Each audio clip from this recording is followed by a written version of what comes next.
You're listening to The Intellectual Investor, episode number 135, Rooting for the Underdog, written by Vitaliy and read by Elliot.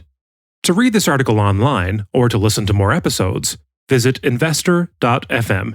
To learn more about Vitaliy's investing firm, IMA, go to imausa.com. Rooting for the Underdog. The Queen's Gambit show is one of the best things that has happened to my family.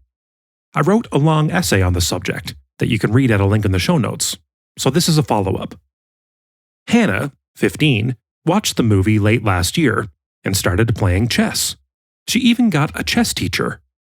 Then her 7-year-old sister Mia Sarah saw her playing chess and asked for a chess teacher too. Their older brother Jonah, 20, saw his two sisters buried in chess and started playing again too. This is where things got more interesting. Jonah is 6'3" and built like an athlete. He is used to being better than Hannah at everything: basketball, golf, skiing. Age and physical strength give him an advantage in physical sports. But in chess, his physical strength is irrelevant. It's a domain where Hannah can challenge him. What makes things worse is that chess was one of Jonah's domains. He took chess lessons from a young age and played in tournaments, and even won some. Hannah had played maybe a dozen games before this year. Even a few months ago, in May, the 6'3" giant would crush his 5'2" little sister consistently, with an enormous, smug smile and colorful joking remarks that told her, "You are a tourist in my domain." But Hannah has been studying chess nonstop.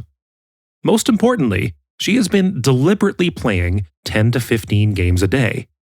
What makes it deliberate? The feedback loop. After every single game, she puts the game through an analyzer, a feature on chess.com that walks her through the efficacy of every move, both hers and her opponent's. Also, in addition to weekly lessons with her teacher, she watches several hours of chess lessons a day on YouTube and solves chess puzzles on chess.com. I'm guessing that by now she has played almost as many games Jonah has in his lifetime, except that she has learned more from them because of her deliberateness. Deliberate practice is a very important topic that I am just glossing over here. I'm going to write about it in greater depth in the future. In the meantime, if you are interested, read James Clear's post or Anders Ericsson's book, Peak, which you can find at a link in the show notes. Jonah and Hannah have been playing a lot lately, and Jonah's dominance has been dissipated. They are playing at the same level. As a parent, I am not supposed to take sides between children. I love them equally. But I've been rooting for the underdog. Jonah has an incredibly kind heart, but a sensitive male ego when it comes to losing to his younger sister. In one of my articles, I mistakenly said that Hannah was a better skier than Jonah. She is not. Jonah is still adorably annoyed by it. He throws his hands in the air with a puzzled look and says, "Dad, how could you even think or write this?" Hannah has approached winning or losing to Jonah as a good stoic. She is happy when she wins, indifferent when she loses.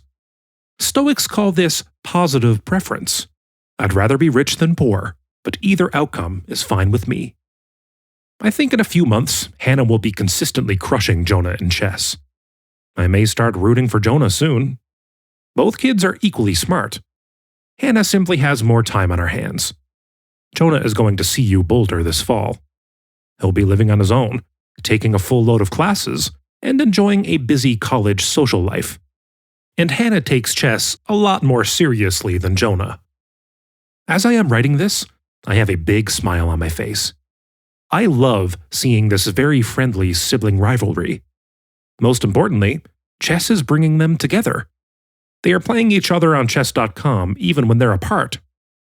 In a few days, Jonah, Hannah, and I are driving to Santa Fe for what has turned into an annual trip. We are going to walk the galleries on the Canyon Road, go to our favorite Indian restaurant, and of course we'll be taking in the Santa Fe Opera. We'll be seeing Tchaikovsky's Evgeny Onegin. We've been doing this trip for 9 years. It is now a firm Katzenelson family tradition, and next year we'll take Mia Sarah with us. Let's make this clear. My kids are not looking forward to the opera. Jonah prefers J. Cole to Tchaikovsky. They do, however, regard the opera as part of the family tradition. In fact, when I asked Jonah if he'd recommend our outing to anyone else, he said, "No, Santa Fe is something we do. It's our tradition." That made me think that, to him, this trip is pretty special, because we've gone there since he was a little pup. Despite his indifference to opera, going to the Santa Fe Opera is an opportunity to relive happy memories of his childhood, while listening to music that he may not necessarily enjoy. Yet. Hannah and I went to Santa Fe in October 2020 without Jonah. He was in Hawaii. On the way there, we listened to Andy Weir's book, The Martian. It is a well-written, funny, educational, captivating read. Or listen. I wrote about this book and our trip, which you can read at a link in the show notes. This year on the car ride, we are going to listen to Weir's project, Hail Mary. And of course, we'll be debating which music to listen to in the car. That's part of any long car ride we take together. And Jonah and Hannah will be playing chess non-stop. I cannot wait. Thank you for listening. To read this article online, or to listen to more episodes, visit investor.fm. Enjoy life and prosper.